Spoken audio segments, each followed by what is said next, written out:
He talks about, every night they play like, 8 to 10 NBA games, and nobody talks about shutting them down. Is the NBA underreacting? We would recommend that there not be large crowds. If that means not having any people in the audience when the NBA plays, so be it. But as a public health official, anything that has large crowds is something that would give a risk to spread.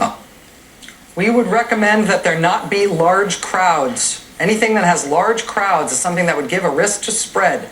Fauci says if that means not having any people in the audience when the NBA plays, so be it.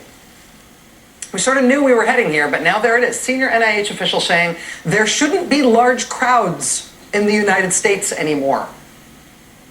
We as a country should no longer have events with large crowds, including professional sporting events. I should tell you, just as we got on the air tonight, the Oklahoma Thunder was due to be hosting the Utah Jazz. They had issued a 30-minute delay for the start of that game, and then ultimately they postponed that game tonight. So that NBA game is off. That's just happening moments ago.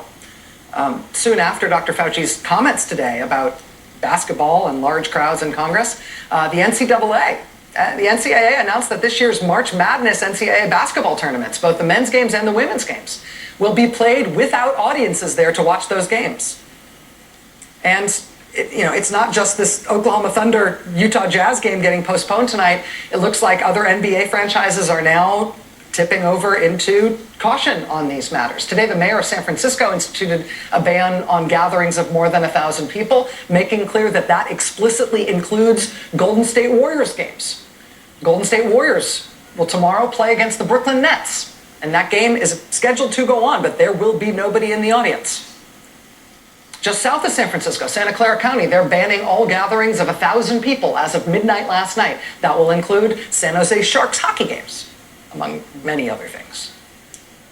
Governor of Washington State today, Jay Inslee, announcing that in 3 hard-hit counties of his state, King County, Snohomish County, and Pierce County, from here on out, the government will ban gatherings of more than 250 people.